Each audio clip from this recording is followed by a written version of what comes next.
Hi ಹಾಲ್ ಎಲ್ರಿಗೂ ನಮಸ್ಕಾರ. ಇವತ್ತಿನ ನೀನಾದನ್ನ ಧಾರಾವಾಹಿಲಿ ಏನೆಲ್ಲ ಆಗುತ್ತೆ ಅಂತ ನಾನು ನಿಮ್ಗೆ ಹೇಳ್ತೀನಿ. ಅಲ್ಲಿವರೆಗೂ ಯಾರೆಲ್ಲ ನನ್ನ ಚಾನಲ್ ನೋಡ್ತಾರೆ ಪ್ಲೀಸ್ ಸಬ್ಸ್ಕ್ರೈಬ್ ಮಾಡ್ಕೊಂಡು ನೋಡಿ. ಸಂಚಿಕೆ ಶುರುವಲ್ಲಿ ಗುಲಾಬಿ ಬಂದುಬಿಟ್ಟು ವೀರಂಗೆ ಹೇಳ್ತಿರ್ತಾರೆ, ನೋಡಿ ಇವತ್ತು ನಾನು ಮುಂದಿನ ಬಾಗಿಲಿಂದ ಬಂದಿಲ್ಲ, ಹಿಂದಿನ ಬಾಗಿಲಿಂದ ಬಂದಿದ್ದೀನಿ. ನೀನು ನನ್ನ ತಾಳಿ ಕಟ್ಟಿ ನಿಮ್ಮ ಮನೆ ಸೊಸೆ ಅಂತ ಕರ್ಕೊಂಡು ಬಂದಿಲ್ಲ ಅಂದರೆ ನೋಡು ಸರಿ ಇರಲ್ಲ. ನಾನು ಎಲ್ಲ ವಿಷಯನೂ ಹೋಗ್ಬಿಟ್ಟು ವೇದಂಗೆ ಹೇಳ್ತೀನಿ. ಇವತ್ತು ಬಂದು ಬರೀ ಒಂದು ಲೋಟ ನೀರು ಕುಡ್ದೋಗಿದ್ದೀನಿ, ನಾಳೆ ದಿನ ಎಲ್ಲನೂ ನಿಜ ಹೇಳ್ಬಿಡ್ತೀನಿ ನಾನು ಅವಳಿಗೆ ಅಂತೇಳಿ ಹೇಳ್ತಿರ್ಬೇಕಾದ್ರೆ, ನೋಡು ಗುಲಾಬಿ ಅರ್ಥ ಮಾಡ್ಕೊ, ಆಗೋದಿಲ್ಲ ಅಂತೇಳಿ ಹೇಳ್ತಿರ್ತಾನೆ. ನೀನು ಹಿಂಗಿರೋದಕ್ಕೆ ಕಾಣೋ, ನಿಮ್ಮಪ್ಪ ನಿನ್ನ ಕಾಲು ಕಚ್ಚನ ಥರ ನೋಡ್ಕೊತಾ ಇರೋದು. ಒಂದ್ಸಲ ನೀನು ನನ್ನ ತಾಳಿ ಕಟ್ಟು ನೋಡು, ಈ ಮನೆ ಸೊಸೆ ನೀನು ಈ ಮನೆ ಹಿರಿ ಮಗ ಅಂತೆಲ್ಲ ಪಟ್ಟ ಕೊಡ್ತೀನಿ, ಅದಕ್ಕೆ ತಾಳಿ ಕಟ್ಟು ಬೇಗ ಅಂತೇಳಿ ಗುಲಾಬಿ ಹೇಳ್ತಾ ಇರ್ತಾಳೆ. ಇನ್ನೇನೇ ಆದ್ರೂ ಇವಾಗ ಆಗಲ್ಲ ಸದ್ಯಕ್ಕೆ ಅಂತ ಹೇಳ್ತಿರ್ತಾರೆ. ನೋಡು ನೀನು ನಾಳೆ ಒಂದಿನ ಟೈಮ್ ಕೊಡ್ತೀನಿ, ನಾಳೆ ನೀನಾಗೆ ನಾನು ಮನೆಗೆ ಬಂದು ನನ್ನ ಕರ್ಕೊಂಡು ಹೋದರೆ ಸರಿ, ಇಲ್ಲ ನಾನೇ ಬ್ಯಾಗ್ ಪ್ಯಾಕ್ ಮಾಡ್ಕೊಬಂದು ಮುಂದಿನ ಬಾಗಿಲಿಗೆ ಬಂದು ನಿಂತ್ಕೊಂಡು ವೇದನ ಹತ್ರ ಎಲ್ಲ ನಿಜನೂ ಹೇಳ್ತೀನಿ. ಹೆಂಗೆ ವೇದ ನಿಮ್ಮ ಅಮ್ಮನ ಕರ್ಕೊಂಬಂದ್ಲು ಹಂಗೆ ವೇದ ನನ್ನನ್ನು ಕರ್ಕೊಂಬರೋ ಥರ ನಾನೇ ಮಾಡಿಬಿಡ್ತೀನಿ ಅಷ್ಟೇ.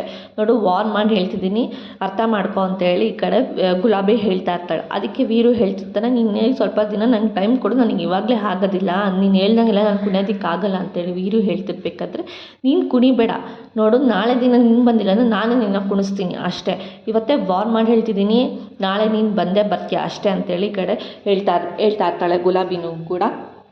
ನೀನು ಯಾಕೆ ಅಷ್ಟೊಂದು ಹೆದ್ರುಕೊಂಡಿದ್ಯಾ, ನಿಮ್ಮ ಅಪ್ಪಂಗೆ ಹೇಳು, ನಿನ್ನ ತಮ್ಮ ಕರ್ಕೊಂಡು ಬಂದಿಲ್ಲ ವೇದನ, ಹಂಗೆ ನೀನು ತಾಳಿ ಕಟ್ಕೊಂಡು ನನಗೆ ಕರ್ಕೊಂಡು ಬಾ ಅಷ್ಟೇ, ನೀನು ಕರ್ಕೊಂಬಂದು ಬಿಡು ಅಷ್ಟೇ, ಮಿಕ್ಕಿದ್ದೆಲ್ಲ ನಾನು ನೋಡ್ಕೊತೀನಿ. ಈ ಮನೆ ಆಸ್ತಿ, ಈ ಮನೆ ಯಜಮಾನಿ ಪಟ್ಟಿ ನನಗೆ ಬೇಕು ಅಷ್ಟೇ, ಈ ಮನೆ ಸೊಸೆಯಾಗಿ, ಈ ಮನೆ ಹಿರಿ ಸೊಸೆಯಾಗಿ ನಾನು ಇರಬೇಕು, ನಾನು ಇದು ಆಸ್ತಿ ಎಲ್ಲ ಅನುಭವಿಸ್ಬೇಕು ಅಷ್ಟೇ ನಾನು ಅಂತೇಳಿ ಹೇಳಿಬಿಟ್ಟು ಅಲ್ಲಿಂದ ಹೊರಡ್ತಾಳೆ ಗುಲಾಬಿನೂ ಕೂಡ.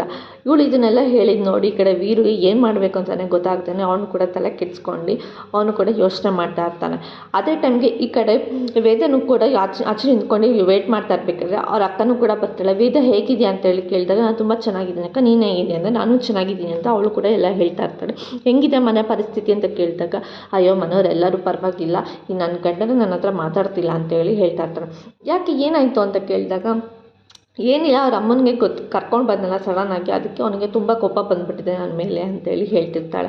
ಅಯ್ಯೋ ಇದೆಷ್ಟು ದಿನ ಗಂಡ ಹೆಂಡ್ತಿ ಸುಮಾರು ದಿನ ತುಂಬ ದೂರ ಇರಲ್ಲ, ಅವ್ರು ಒಂದು ಹಾಗೆ ಆಗ್ತೀರಾ, ಹಾಗೆ ಅವನು ನಿನ್ನ ಜೊತೆ ಮಾತಾಡೇ ಆಡ್ತಾರೆ, ನೀನು ಇದ್ರ ಬಗ್ಗೆ ಎಲ್ಲ ತಲೆ ಕೆಡ್ಸ್ಕೊಬೇಡ, ಎಲ್ಲನೂ ಸರಿಯಾಗುತ್ತೆ, ಯಾಕೆ ತಲೆ ಕೆಡ್ಸ್ಕೊಂತ, ಇಷ್ಟೆಲ್ಲ ಮಾಡಿದ್ದೆ ಅಂದಮೇಲೆ ನೀನು ಎಷ್ಟು ಧೈರ್ಯಶಾಲಿ ಹೇಳು ಅಂಥದ್ರಲ್ಲಿ ನೀನು ಅವನೊಬ್ಬ ಮಾತಾಡ್ಸಿಲ್ಲ ಅಂತ ಅಂದಿದ್ದಕ್ಕೆ ನೀನು ಯಾಕೆ ಇಷ್ಟೊಂದೆಲ್ಲ ತಲೆ ಕೆಡ್ಸ್ಕೊಂಡಿದ್ದೆ, ಎಲ್ಲೋ ಇದು ನಿನ್ನ ಅತ್ತೆನ ಎಲ್ಲರ ಮುಂದೆನೂ ಕರ್ಕೊಂಡು ಬಂದು ನಿಲ್ಲಿಸಿದ್ದೆ ಅಂದಮೇಲೆ ನೀನು ಎಷ್ಟು ಸ್ಟ್ರಾಂಗ್ ಇದೆಯಾ ಅಂತಂದರೆ ನಿನ್ನ ಗಂಡ ನಿನ್ನ ಜೊತೆ ಮಾತಾಡಲ್ವ, ಅವ್ನು ನಿನ್ನ ಜೊತೆ ಮಾತಾಡೋ ಥರ ನೀನು ಮಾಡ್ಕೊತೀಯ, ನೀನು ಅವ್ನು ನಿನ್ನ ಜೊತೆ ಮಾತಾಡ್ತಾನೆ, ನೀವಿಬ್ಬರು ಚೆನ್ನಾಗೇ ಇರ್ತೀರ, ನೀನು ಅದ್ರ ಬಗ್ಗೆ ಎಲ್ಲ ತಲೆ ಕೆಡ್ಸ್ಕೋಬೇಡ ಅಂತ ರೊಕ್ಕ ಕೂಡ ಹೇಳ್ತಿರ್ಬೇಕಾರೆ, ಅದ್ರ ಬಗ್ಗೆ ನಾನೇನು ತಲೆ ಕೆಡ್ಸ್ಕೊತಿಲ್ಲ ಅಷ್ಟು, ಬಟ್ ಮನೆಯವರೆಲ್ಲ ಒಂದು ರೀತಿ ಒಂದು ಕಡೆ ಆದರೆ ಅಟ್ಲೀಸ್ಟ್ ಇವನಾದರೂ ನನ್ನ ಜೊತೆ ಮಾತಾಡ್ಕೊಂಡಿದ್ರೆ ಏನೋ ಒಂಥರ ಅನಿಸಲ್ಲ ನನಗೆ, ಇವನು ಹಿಂಗೆ ಆಡ್ತಿದ್ದಾನಲ್ಲ ಅದಕ್ಕೆ ನನಗೆ ಸ್ವಲ್ಪ ಬೇಜಾರಾಗ್ತಿದೆ ಅಂತೇಳಿ ಹೇಳ್ತಾರೆ.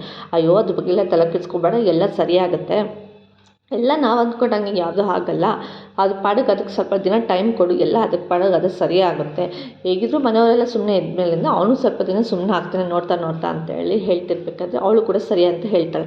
ಈ ಕಡೆ ರೂಮಿಗೆ ಅಂತ ಹೇಳ್ಬಿಟ್ಟು ಬಂದಾಗ ಈ ಕಡೆ ವಿಕ್ರಮ್ ಕೂಡ ರೆಡಿ ಆಗ್ತಿರ್ತಾನೆ.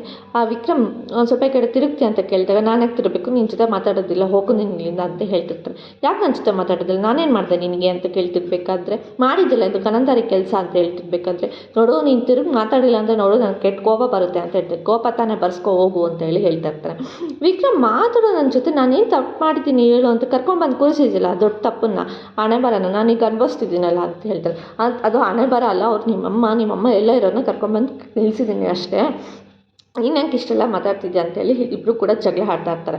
ನೋಡು ವಿಕ್ರಮ್ ನೀನು ಮಾತಾಡ್ಸಿದ್ರೆ ಸರಿ ಅಂತ ಹೇಳ್ತಾರೆ, ನಾನು ಮಾತಾಡ್ಸಲ್ಲ ಅಂತೇಳಿ ಅವಳು ಕೂಡ ಹೇಳ್ತಿರ್ತಾರೆ. ಹಂಗೆ ಅಲ್ಲ ನಾನು ಮಾಡಿದ ದೊಡ್ಡ ತಪ್ಪು ಅಂತ ಹೇಳ್ತೀಯಲ್ಲ, ಆಯಿತು ಸರಿ ಕೂತ್ಕೋ ಇಲ್ಲಿ, ನಿಂಗೊಂದು ಮಾತು ಹೇಳ್ತೀನಿ, ನಾನು ಮಾಡಿದ ದೊಡ್ಡ ತಪ್ಪು ಅಂತ ಹೇಳ್ತಿರ್ಬೇಕಾದ್ರೆ ನೀನು ಯಾವುದು ತಪ್ಪು ಮಾಡೇ ಇಲ್ವಾ ಅಂತ ಹೇಳಿ ಕೇಳ್ತಾ ಇರ್ತಾಳೆ. ಇಲ್ಲ ನಾನು ಯಾವುದು ತಪ್ಪು ಮಾಡಿಲ್ಲ ಅಂತ ವಿಕ್ರಮ್ ಹೇಳ್ತಿರ್ತಾರೆ. ಅದಿದ್ಮೇಲೆ ತಾಳಿ ಕಟ್ಟಿದ್ದೆಲ್ಲ ಅದೇನು ತಪ್ಪಲ್ವಾ ಅಂತ ಹೇಳ್ತಿರ್ತಾರೆ. ಅದು ಏನು ನಾನು ಕುಡ್ದಿದ್ದ ಜ್ಞಾನದಲ್ಲಿ ಹಂಗೆ ಮಾತಾಡಿದೆ, ಅದು ನನ್ನ ತಪ್ಪಲ್ಲ, ಅದು ಎಣ್ಣೆ ತಪ್ಪು ಅಂತ ಹೇಳ್ತಾ ಇರ್ತಾರೆ. ಅದಿದ್ಮೇಲೆ ನಾನು ಕುಡ್ಕೊಂಡು ಬಂದು ನಿಮ್ಮ ಅಮ್ಮನ ಅವಾಗ ಕರ್ಕೊಬರ್ಬೇಕಿತ್ತು ನಾನು ಸ್ಟೇಜ್ ಮೇಲೆ ಅಂತೇಳಿ ಹೇಳ್ತಿರ್ಬೇಕಾದ್ರೆ, ಯಾಕೆ ಅಂತ ಅವನು ಕೇಳ್ತೀನಿ. ಯಾಕಂದರೆ ಅವಾಗ ನಾನು ಎಣ್ಣೆ ತಪ್ಪು ಅಂತ ನಾನು ಹೇಳ್ಬೋದಲ್ವಾ, ನಾನು ಕುಡ್ದಿದ್ದೆ ಅದಕ್ಕೆ ಅದು ಎಣ್ಣೆ ಮಾಡಿಸಿದ ತಪ್ಪು ಅಂತ ಹೇಳ್ಬೋದಿತ್ತಲ್ವಾ ಅಂತೇಳಿ ಹೇಳ್ತಿರ್ಬೇಕಾದ್ರೆ, ಇದು ಕಾಮಿಡಿ ಅಲ್ಲ, ಸೀರಿಯಸ್ ಆಗಿ ಮಾತಾಡ್ತಿದ್ದೀನಿ ನಾನು ಅಂತೇಳಿ ವಿಕ್ರಮ್ ಹೇಳ್ತಿರ್ತಾರೆ. ನಾನು ಸೀರಿಯಸ್ ಆಗಿ ಹೇಳ್ತಿದ್ದೆ, ನೀನು ತಾಳಿ ಕಟ್ಕೊಂಡ್ಬಂದು ನನಗೆ ಕೇಳಿದೆ ನನಗೆ ಬೇಡ ಅಂದರೂ ನನ್ನ ವಿರುದ್ಧವಾಗಿ ತಾಳಿ ಕಟ್ಕೊಂಡು ನಿನ್ನ ಮನೆಗೆ ಕರ್ಕೊಂಡು ಬಂದಿಲ್ಲ, ನೀನು ಮಾಡಿ ತಪ್ಪು ಅಲ್ಲ ಅಂದಮೇಲಿಂದ ನಾನು ನಿಮ್ಮ ಅಮ್ಮನ ಕರ್ಕೊಂಬಂದು ತಪ್ಪು ಅಂತ ಅದು ಹೆಂಗೆ ಹೇಳ್ತೀನಿ ನೀನು ಅಂತ ಹೇಳ್ತಾರೆ. ನೀನು ಇದೆಲ್ಲ ನೀನು ಹಠ ಮಾರಿ ನೀನು ಅಂತ ಹೇಳಿ ಈ ಕಡೆ ವಿಕ್ರಮ್ ಹೇಳ್ತಿರ್ತಾನೆ. ನಾನು ಹಠ ಮಾರಿನಾ? ನೀನು ಇಷ್ಟೊಂದೆಲ್ಲ ವಾದಿಸಿ ಇಷ್ಟೊಂದೆಲ್ಲ ನನ್ನ ತಪ್ಪೇ ಇಲ್ಲ ಅನ್ನೋ ಥರ ಮಾತಾಡ್ತಿದ್ದಿಲ್ಲ, ನೀನು ಸರಿನಾ ಅಂತ ಹೇಳಿ ಕೇಳ್ತಿರ್ತಾರೆ. ನೋಡು, ನೀನು ಇಷ್ಟೆಲ್ಲ ಮಾತಾಡ್ತಿದ್ದೆ, ನನಗೆ ಮಾತಾಡೋಕ್ಕೆ ಇಷ್ಟ ಇಲ್ಲ. ನೀನು ಸರಿ, ನಿನಗೆ ನಾನು ತಾಳಿ ಕಟ್ಟಿದ್ದೀನಿ ಅಲ್ವಾ, ಸರಿ ಸಾರಿ ಕೇಳ್ತೀನಿ ಬಿಡು ಅಂತ ಹೇಳಿ ಹೇಳ್ತಿರ್ತಾನೆ. ಸಾರಿ ಎಲ್ಲ ನನಗೆ ಬೇಕಾಗಿಲ್ಲ ಅಂತೇಳಿ ಅವಳು ಹೇಳ್ತಿರ್ತಾಳೆ. ಆಯಿತು, ನಾನು ಮಾಡಿದ ತಪ್ಪಿಗೆ ನಾನು ಸಾರಿ ಕೇಳು, ನೀನು ಮಾಡಿದ ತಪ್ಪಿಗೆ ನೀನು ಸಾರಿ ಕೇಳು ಅಂತ ಹೇಳಿದಾಗ, ನಾನು ಚಾನ್ಸೇ ಇಲ್ಲ, ನಾನು ಸಾರಿನೇ ಕೇಳಲ್ಲ ಅಂತೇಳಿ ವಿಕ್ರಮ್ ಹೇಳ್ತಾ ಇರ್ತಾರೆ. ಬೇಡ ವಿಕ್ರಮ್, ಮಾತು ಆಡಲ್ಲ ಅಂತ ಸಾರಿನೂ ಕೇಳಲ್ಲ ಅಂತ ಹೇಳ್ತೀಯ, ಸಾರಿ ಕೇಳೋದು ಸರಿ ಅಂದಾಗ ಇಬ್ಬರು ಕೂಡ ಗೊತ್ತಿಲ್ಲದೇ ಇಬ್ಬರೂ ಒಟ್ಟಿಗೆ ಸಾರಿ ಅಂತ ಹೇಳಿ ಹೇಳ್ತಾ ಇರ್ತಾರೆ. ಈ ಕಡೆ ಅದೇ ಟೈಮ್ಗೆ ದೇವಕಿನೂ ಕೂಡ ವೇಟ್ ಮಾಡ್ತಾ ಇರ್ತಾಳೆ. ಎಲ್ಲೋದ್ರೂ ಇವಳು ಬರಲಿ, ಅವಳಿಗೆ ಮಾಡ್ತೀನಿ ಇರು ಅಂತೇಳಿ ಹೇಳ್ತಿರ್ಬೇಕಾದ್ರೆ ಐಶ್ವರ್ಯ ಕೂಡ ಹೇಳ್ತಾ ಇರ್ತಾಳೆ, ಬರಲಿ ಮಾಡು, ಚೆನ್ನಾಗಿ ಹಬ್ಬ ಮಾಡು, ನೋಡು ನಿನ್ನ ಮಗಳು ನಿನ್ನ ಮಾನ ಮರ್ಯಾದೆ ತೆಗೆಕ್ಕೆ ಹೋಗಿದ್ದಾಳೆ ಅಂತ ಹೇಳೋ ಅಷ್ಟೆಲ್ಲ ಅವಳು ಕೂಡ ಬರ್ತಾಳೆ. ಬಾ ಎಲ್ಲೋಗಿದೆ ಅಂತ ಕೇಳಿದಾಗ, ನಾನು ಎಲ್ಲೋ ಹೋಗಿಲ್ಲ, ನಾನು ವಿರೋಧಿ, ನನ್ನ ವೈರಿ ಮನೆಗೆ ಹೋಗಿದ್ದೆ, ನೀನು ನಿಂಗೆ ಎಷ್ಟು ಧೈರ್ಯ ಇರಬೇಕಾದ್ರೆ ದೇವಕಿ ಹೇಳ್ತಾ ಇರಬೇಕಾದ್ರೆ, ನಾನೇನು ವೈರಿ ಮನೆಗೆ ಹೋಗಿಲ್ಲ, ನಾನು ವೇದ ಮನೆಗೆ ಹೋಗಿದ್ದೀನಿ ಅಂತ ಅಂದಾಗ, ವೇದನ ಕಣೆ ನನ್ನ ವೈರಿ ಅಂತೇಳಿ ಹೇಳ್ತಾ ಇರ್ತಾಳೆ. ಆಗ ನಿಂಗೆ ಎಷ್ಟು ಮಾನ ಮರ್ಯಾದೆ, ನಾಚಿಕೆ ಮಾನ ಮರ್ಯಾದೆ ಇಲ್ವ, ಏನಕ್ಕೆ ಅವಳ ಮನೆಗೆ ಹೋಗಿದ್ಯಾ ನೀನು ಅಂತ ಕೇಳಿದಾಗ, ಅಯ್ಯೋ ಅವಳ ಮನೇಲಿ ಸ್ವಲ್ಪ ಪ್ರಾಬ್ಲಮ್ ಇತ್ತು, ಅವಳಿಗೆ ಸ್ವಲ್ಪ ಧೈರ್ಯ ಹೇಳೋಣ ಅಂತೇಳಿ ಹೋಗಿದ್ದೆ ಅಂತೇಳಿ ಹೇಳಿದಾಗ, ಯಾಕೆ ಆ ಮಗುಗೆ ಆ ಥರ ಬಾಯಿಗೆ ಬಂದಂಗೆ ಬೈತಿದ್ಯಾ ನೀನು ಅಂತೇಳಿ ಈ ಕಡೆ ವೇದವ್ರ ಅಪ್ಪ ಕೇಳ್ತಾ ಇರ್ತಾರೆ. ಬಿಡು, ಅವಳು ಏನೋ ಸಮಾಧಾನ ಮಾಡೋಕ್ಕೆ ಹೋಗಿದ್ದಾಳೆ ಅಂತ ಹೇಳಿದಾಗ, ಇದಕ್ಕೆಲ್ಲ ಕಾರಣ ನಿನ್ನ ಮಗಳು ಇದ್ದಾಳಲ್ಲ, ಅವಳೇ ಏನೋ ತಲೆ ಕೆಡಿಸಿ ಕಳಿಸಿದಾಳೆ ಅವಳ ಅಂತೇಳಿ ಹೇಳ್ತಾ ಇರ್ತಾಳೆ. ಅಲ್ಲ ಕಣೆ, ನಿಂದೇ ಮನೆ ಊರು ಬಾಗಿಲಾಗಿದ್ದೆ, ಅರ್ಧ ನಿಂದಲ್ಲೇ ಕೊಳ್ತು ನಾರ್ತಾ ಇದೆ ನಿನ್ನ ಜೀವನ, ಅಂಥದ್ರಲ್ಲಿ ಅವಳಿಗೆ ಹೋಗಿ ಧೈರ್ಯ ಮಾಡಿ ಸಮಾಧಾನ ಮಾಡೋಕ್ಕೆ ಹೋಗಿದ್ದಿಲ್ಲ, ನಿನ್ನ ಬುದ್ಧಿ ನೀನು ನೋಡ್ಕೊಳ್ತಕ್ಕಾಗಲ್ಲ, ನಿನ್ನ ಜೀವನ ನೀನು ನೋಡ್ಕೊಳಕ್ಕಾಗಲ್ಲ ಅಂತ ದೇವಕ್ಕೆ ಹೇಳ್ತಾ ಇರಬೇಕಾದ್ರೆ, ನಂದು ಏನಾದರೂ ಆಗಲಿ ಅವಳು ಖುಷಿಯಾಗಿರಬೇಕು ಅಷ್ಟೇ ಅಂತ ಹೇಳ್ತಾ ಇರ್ತಾಳೆ. ಅಲ್ಲ ನೀನು ಖುಷಿಯಾಗಿರ್ಬೇಕಂದ್ರೆ ನಾನು ಇಷ್ಟೆಲ್ಲ ಮಾಡ್ತಿದ್ರೆ ನೀನು ನೋಡು ಹೆಂಗೆಲ್ಲ ಆಡ್ತಿದ್ಯಾ ಅಂತ ಹೇಳಿ ಹೇಳ್ತಾ ಇರ್ತಾಳೆ. ನಿನಗೆ ಅಷ್ಟು ಗೊತ್ತಾಗೋದಿಲ್ವ, ನಿನ್ನ ಜೀವನ ನೀನು ನೋಡ್ಕೋಬೇಕು, ಅದು ಬಿಟ್ಟು ಅವಳು ಏನೋ ಮಾಡೋಕ್ಕೆ ಹೋಗಿದ್ಲು ಅಂತೇಳಿ ಅವಳು ದೊಡ್ಡ ಸಂಪತ್ತಿಗೆ ಅವಳು ದೊಡ್ಡ ಇದು ಶೋ ಆಫ್ ತೋರ್ಸೋಕ್ಕೆ ನೋಡ್ತಿರ್ತಾಳೆ, ಅರ್ಥದಲ್ಲಿ ನೀನು ಅವಳ ಮಧ್ಯದಲ್ಲಿ ಹೋಗಿದ್ಯಾ, ನಿನಗೆ ಬುದ್ಧಿ ಇಲ್ವಾ ಅಂತೇಳಿ ಬೈತಾ ಇರ್ತಾಳೆ. ಅದೇ ಟೈಮ್ಗೆ ಈ ಕಡೆ ಐಶ್ವರ್ಯ ಇದ್ದಳು, ನಮ್ಮ ಅಲ್ಲ ಇಷ್ಟೆಲ್ಲ ನಾವು ನಿನ್ನ ಮನೇಲಿ ಇದ್ದೀವಿ, ನಿನ್ನೆಲ್ಲ ನಾವು ನೋಡ್ಕೊತಾ ಇದ್ದೀವಿ, ನಮ್ಮ ಬಗ್ಗೆ ಒಂಚೂರು ಯೋಚನೆ ಇರುತ್ತೆ, ಅವಳು ಯಾವಳ ಬಗ್ಗೆನೂ ಯೋಚನೆ ಮಾಡ್ತಿದ್ಯಾ ನೀನು ಅಂತ ಹೇಳಿ ಈ ಕಡೆ ಐಶ್ವರ್ಯ ಕೇಳ್ತಿರ್ಬೇಕಾದ್ರೆ, ಅದಕ್ಕೆ ಈ ಕಡೆ ಇವಳು ಕೂಡ ಹೇಳ್ತಾ ಇರ್ತಾಳಲ್ಲ ಅವ್ರ ಅಕ್ಕ ಕೂಡ, ನಿನ್ನ ಬಗ್ಗೆ ಯೋಚನೆ ಮಾಡಬೇಕಾ, ನೀನು 3 ಹೊತ್ತು ಫೋನ್ ಇಟ್ಕೊಂಡು ಕೂತಿರ್ತಿಲ್ಲ, ಅಲ್ಲೇ ಹೊಡಿತಿದ್ಯಲ್ಲ, ಅದ್ರ ಬಗ್ಗೆ ನಾನು ಹತ್ರ ಏನಾದರೂ ಬಂದು ಕೇಳಿದ್ದೀನ, ಇಲ್ಲ ತಾನೆ, ನೀನೇನು ನನ್ನ ಬಗ್ಗೆ ಕೇಳೋಕ್ಕೆ, ನೀನು ಯಾರು ಅಂತ ಹೇಳಿ ಹೇಳ್ತಾ ಇರ್ತಾಳೆ. ನಿಮ್ಮ ಮನೇಲಿ ಇದ್ದೀನಲ್ಲ, ನಾನು ನಿನ್ನ ತಂಗಿ ನಾನು ಅಂತ ಹೇಳಿ ಐಶ್ವರ್ಯ ಹೇಳ್ತಿರ್ತಾಳೆ. ನಿನ್ನ ತಂಗಿ ಅಂತ ಒಂದು ದಿನಕ್ಕೂ ನನಗೆ ಅನಿಸಿಲ್ಲ, ನನಗೆ ವೇದನ ನನ್ನ ತಂಗಿ ಅಂತ ನಾನು ಅಂದ್ಕೊಂಡಿದ್ದೀನಿ ಅಂತೇಳಿ ಹೇಳ್ತಿರ್ತಾಳೆ. ನೋಡಮ್ಮ ಎಷ್ಟು ಕೊಬ್ಬಿಂದ ಮಾತಾಡ್ತಾಳೆ ಇವಳು ಅಂತೇಳಿ ಹೇಳ್ತಿರ್ಬೇಕಾದ್ರೆ ದೇವ ಕೇಳ್ತಾಳೆ, ನೋಡು ಇನ್ನು ಮುಂದೆ ನೀನು ಎಲ್ಲಾದರೂ ಹೋಗ್ಬೇಕಂದ್ರೆ ನನ್ನ ಪರ್ಮಿಷನ್ ತೊಗೊಂಡೆ ನೀನು ಹೋಗಬೇಕು, ನೀನು ಎಲ್ಲೂ ಹೋಗೋದಕ್ಕಿಲ್ಲ, ನೀನು ಏನೇ ಕೆಲಸ ಮಾಡಿದ್ರು ನನ್ನ ಪರ್ಮಿಷನ್ ತೊಗೊಂಡೆ ನೀನು ಮಾಡಬೇಕು ಅಂತೇಳಿ ಈ ಕಡೆ ದೇವಕ್ಕೆ ಹೇಳ್ತಿರ್ಬೇಕಾದ್ರೆ, ಅದನ್ನು ಕೇಳಿಸ್ಕೊಂಡಿದ್ದು ಈ ಕಡೆ ಅವ್ರ ಮಗಳು ಕೂಡ ಹೇಳ್ತಿರ್ತಾರೆ. ನೋಡು ನನಗೆ ಉಸಿರು ಕಟ್ಟಂಗೆ ಆಗ್ತಿದೆ, ನಾನಂತೂ ಈ ಮನೇಲಿ ಒಂದು ಕ್ಷಣ ಕೂತು ನಿಂತರು ಎಲ್ಲೋದ್ರು ಬಂದರೂ ನಿನ್ನ ಪರ್ಮಿಷನ್ ಕೇಳ್ಕೊಂಡಿರೋದಕ್ಕೆ ನನ್ನ ಕೈಲಾಗಲ್ಲ, ನಾನು ಈ ಮನೆ ಬಿಟ್ಟು ಹೋಗ್ತೀನಿ ಅಂತ ಹೇಳ್ತಾಳೆ. ಅದನ್ನು ಕೇಳಿಸ್ಕೊಂಡಿದ್ದು ಎಲ್ಲರೂ ಕೂಡ ಶಾಕ್ ಆಗ್ತಾಳೆ. ನಾನು ಅಂದ್ಕೊಂಡಿದ್ದೆ ಕಣೆ, ಇದನ್ನೆಲ್ಲ ನೀನು ಅವಳ ಮನೆಗೆ ಹೋದಾಗಲೇ ಅವಳೇ ನಿನ್ನ ತಲೆ ಕೆಡಿಸಿ ಕಳಿಸಿದಾಳೆ ಅಂತ ನಾನು ಅಂದ್ಕೊಂಡಿದ್ದೆ, ಅದು 100% ಹಂಗೆ ಆಗೋಯ್ತು. ಇವಾಗ ನಿನ್ನ ಸಮಾಧಾನ ಆಯ್ತಾ ಅಣ್ಣ, ನಮ್ಮ ಮನೆ ಊರು ಬಾಗಿಲಾಯ್ತಲ್ಲ, ಸಮಾಧಾನ ಆಯ್ತಾ ಅಂತೇಳಿ ದೇವಕಿ ಕೇಳ್ತಾ ಇರ್ತಾಳೆ.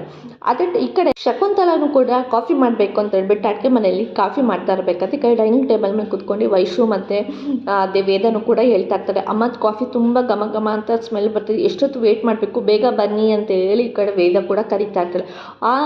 ಆಯಿತು ಬಂದೆ, ಕಾಫಿ ರೆಡಿ ಆಯಿತು ಅಂತೇಳಿ ಇಬ್ರಿಗೂ ಕೂಡ ಕಾಫಿ ಕೊಡ್ತಾ ಇರ್ತಾಳೆ.